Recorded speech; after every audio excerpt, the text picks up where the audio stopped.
Hello everyone, इस video में मैं वेरियस न्यूज़पेपर से कुछ इंपॉर्टेंट करंट अफेयर्स के क्वेश्चंस को डिस्कस करने जा रहा हूं।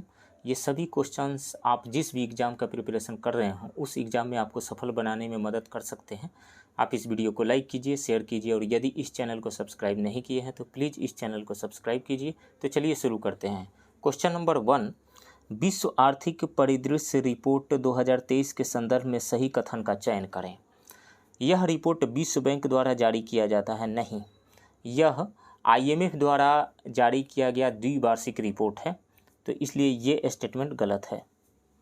इस वित्तीय वर्ष में भारत की विकास दर 5.9% जबकि चीन की विकास दर 5.2% रहेगी। ये स्टेटमेंट सही है, बी सही है।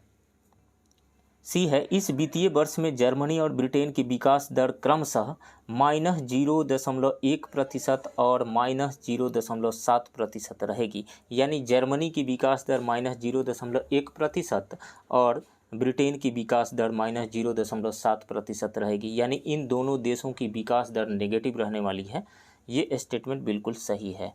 तो इसमें से दो स्टेटमेंट सही है, बी और सी। सो राइट ऑप्शन डी हो जाएगा, more than one of the above. Next question, Bharat के 8 कोर सेक्टर के संदर्भ में सही कथन का चयन करें। कथन ए है, इसमें कोयला, कच्चा तेल, प्राकृतिक गैस, रिफाइनरी उत्पाद, उर्वरक, इस्पात, सीमेंट और बिजली शामिल है। यानी 8 कोर सेक्टर में कोयला, कच्चा तेल, प्राकृतिक गैस, रिफाइनरी उत्पाद, उर्वरक, इस्पात, सीमेंट और बिजली आते हैं। ये स्टेटमेंट बिल्कुल सही है। कोर सेक्टर की विकास दर 2022-23 में 7.6% तथा 2021-22 में 10.4% रही थी। ये भी स्टेटमेंट सही है।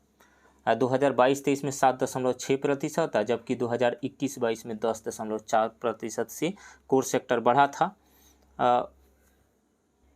ये स्टेटमेंट बिल्कुल सही है। सी में है, IIP यानी इंडेक्स ऑफ इंडस्ट्रियल प्रोडक्शन में कोर सेक्टर का भारांक 40.27% है।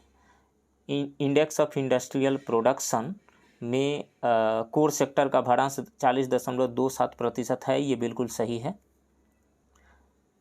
ये टॉपिक न्यूज़ में इसलिए रहा था क्योंकि मार्च में कोर सेक्टर का विकास दर कितना रहा, इससे रिलेटेड डाटा हाल ही में रिलीज हुआ है। तो मार्च महीने में कोर सेक्टर का उत्पादन में जो बढ़ोतरी रही 3.6% की रही। यानी कोर सेक्टर 3.6% से बढ़ा, जबकि फरवरी महीने में इस कोर सेक्टर की विकास दर 7.2% रही और मार्च महीने में जो कोर सेक्टर की विकास दर 3.6% रही, ये पिछले 5 महीने में सबसे कम बढ़ोतरी दर्ज की गई है।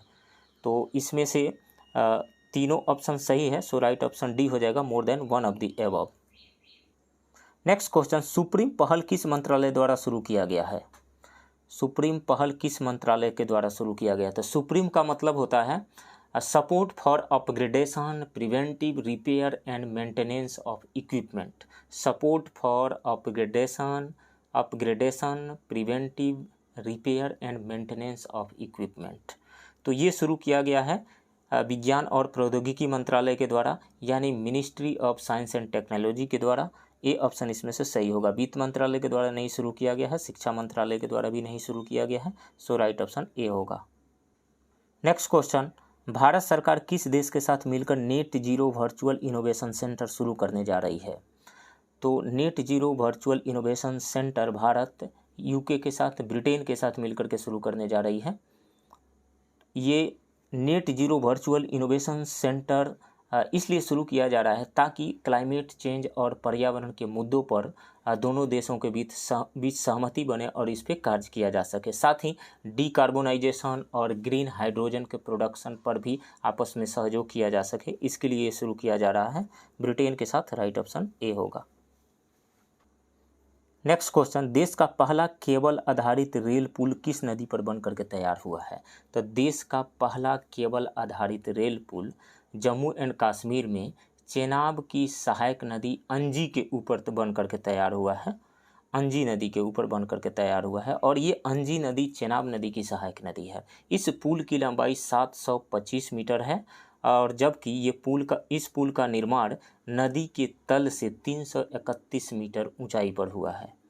सो राइट ऑप्शन यहाँ पे सी हो जाएगा।